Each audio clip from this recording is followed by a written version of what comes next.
This is the Volkswagen factory in the 1970s.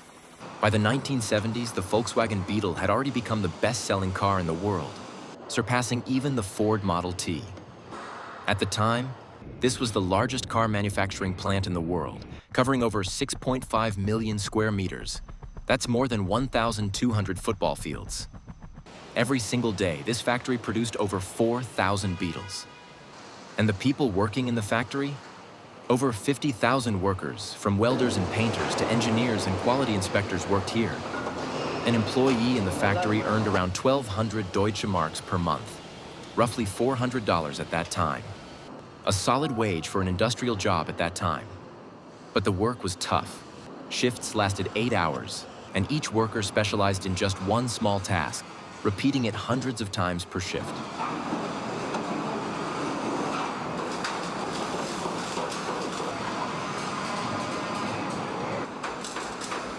Every car started here in the press shop, where raw materials were transformed into the car's doors and other parts. This part of the factory was, as you can hear, incredibly loud. Huge machines slammed down, shaping the steel into recognizable car parts. The floor shook with every press, and the air was filled with the sound of clanking metal. In fact, Volkswagen literally means people's car. And did you even know that it was designed by Ferdinand Porsche, the same engineer who later created the Porsche sports cars? Workers specialized in very specific tasks. Some would weld all day, while others would fit the same door handle on hundreds of cars. Unlike today's heavily automated plants, this factory in the 1970s still relied mostly on human hands. Sure, some machines existed, but the bulk of the work was done by skilled workers.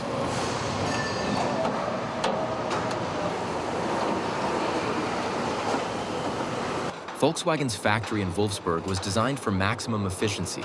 That's why so many people worked there to keep the production going. The press shop had multiple stamping lines running at the same time, each one working on a different part of the car. While one machine pressed out the roof, another shaped the signature round fenders. Every few seconds, a brand new part was created. Employees carefully checked each part to make sure it was shaped correctly. If even one piece was slightly off, it could cause major problems later in the production line. These workers had to be fast and precise to keep up with the factory's high production rate. By the time a shift ended, thousands of car parts had been stamped and stacked, waiting to become part of a finished Beetle. But pressing the steel was just the beginning.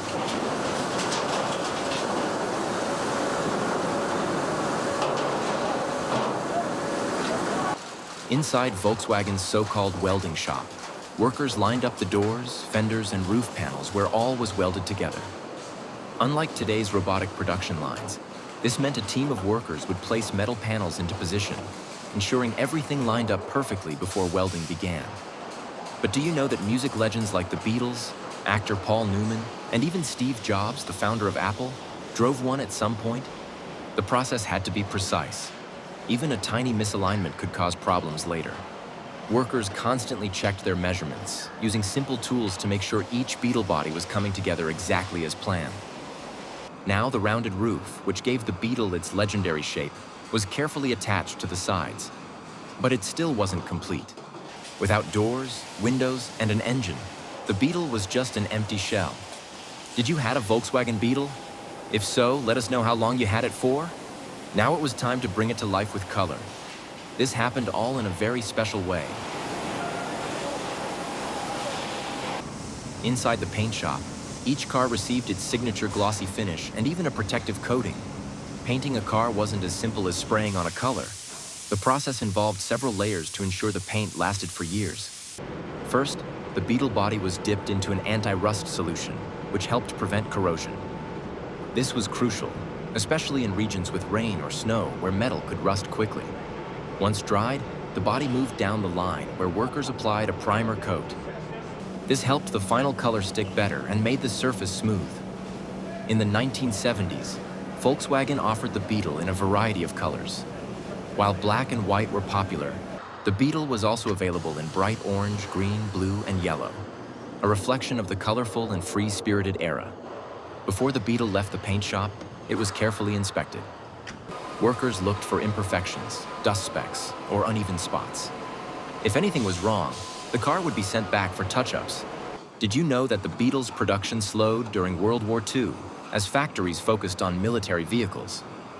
But after the war, even British officers helped restart Volkswagen's factory, and by the 1950s, the Beetle was being sold across Europe. However, now it was time to install the most important part, the engine.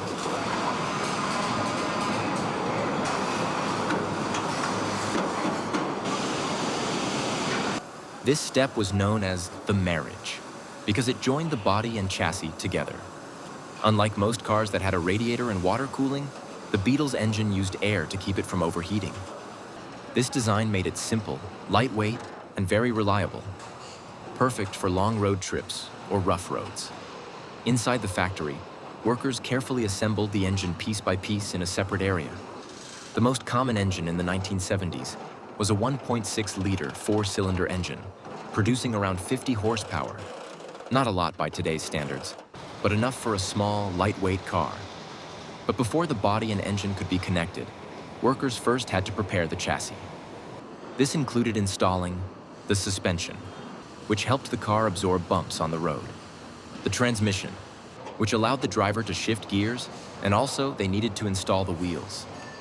Now finally, it was time for the big moment, the so-called marriage of the Beetle's body and chassis. This was done using a large machine that carefully lifted the car body. It carefully lowered the painted car body onto the chassis and engine. Workers had to make sure that everything lined up correctly, especially where the engine connected to the transmission. The car still holds a record for being the longest-running and most produced car on a single platform. Over 21 million units were built between 1938 and 2003, making it one of the most successful cars in history. Workers checked everything one last time. They made sure the engine started properly, the wheels moved smoothly, and all the key parts were correctly installed. With the heart of the Beetle in place, it was now time to focus on the details that made it for most people nostalgic to look back to. This stage focused on the interior, windows, lights, and other finishing touches. Workers carefully assembled the Beetle's interior. First, they installed the wiring, connecting all the electrical parts like the dashboard, headlights, and horn. Then came the seats, simple yet durable, designed for comfort and easy maintenance. Unlike most modern cars, the Beetle's dashboard was basic but practical, featuring a speedometer, fuel gauge, and a few switches. Did you even know that unlike most cars today, the Beetle had its engine in the back and trunk in the front? The classic Beetle had just the essentials, but that was part of its charm, I guess. Workers moved on to the windows and doors. The windshield and side windows were carefully placed and sealed to prevent leaks. Since the Beetle had rounded windows, they needed to be fitted with precision to ensure a tight, secure seal. The doors were then attached and tested to ensure they opened and closed smoothly. Finally, rubber seals were added around the doors and roof to keep out water and wind noise. The Beetle really started looking like a finished car. Now workers installed the headlights, taillights, and turn signals, checking that all the wiring was connected correctly. Side mirrors and chrome bumpers were added, giving the car its classic vintage look. A Volkswagen badge was placed on the front hood, and the famous Beetle script logo was attached to the back. It was in production for 65 years. Crazy, right? With the final model built in Mexico in 2003. Today, it remains a beloved classic with many still on the road. Let us know if you own one. Now it was time for one of the most important steps: quality control and testing. Before a Beetle could leave the factory, it had to pass a series of inspections to make sure it was ready for the road.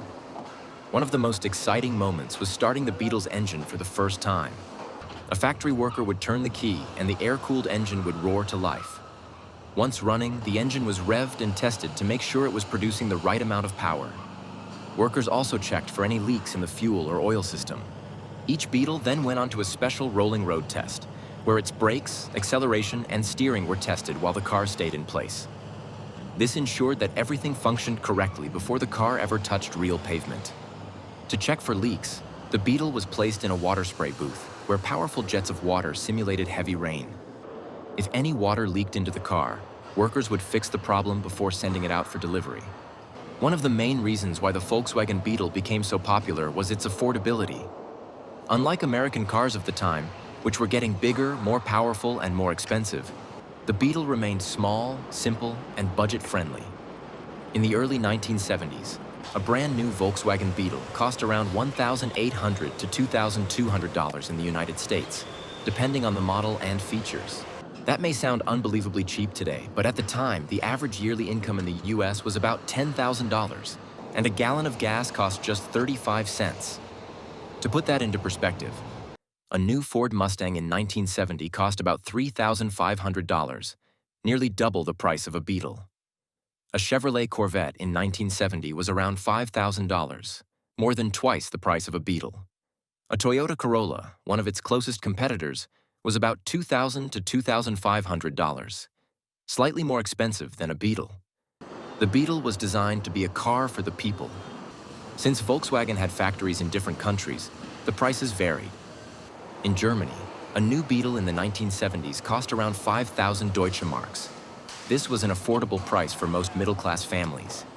In Mexico, where the Beetle was incredibly popular, prices were lower because Volkswagen had a factory there. Many Mexican families purchased a Beetle as their first car. In Brazil, Volkswagen also produced the Beetle locally, making it a top-selling car. Prices were affordable compared to imported vehicles.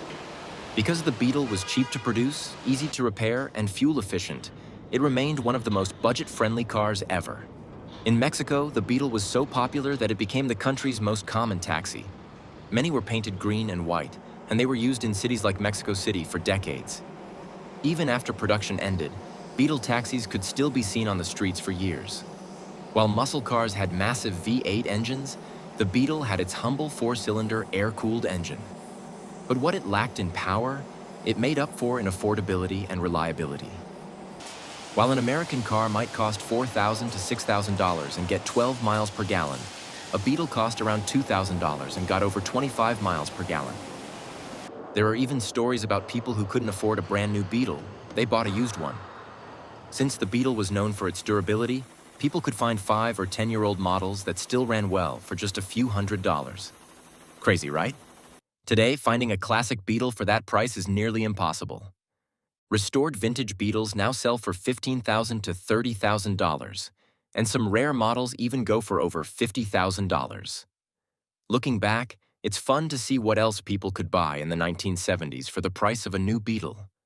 A brand new Harley-Davidson motorcycle. Around $2,000, the same as a Beetle. A round-trip plane ticket to Europe. Flights were expensive, and a trip across the Atlantic could cost almost as much as a Beetle. A year of college tuition. In 1970, the cost of college tuition at many universities was around $1,500 to $2,500 per year, similar to the price of a Beetle. Back then, you could walk into a dealership and buy a brand new Beetle for just $2,000. Today, those same cars have become priceless classics, with collectors and enthusiasts willing to pay tens of thousands of dollars to own one. If you could go back in time and buy a brand new Beetle for 1970s prices, would you? Let us know in the comments.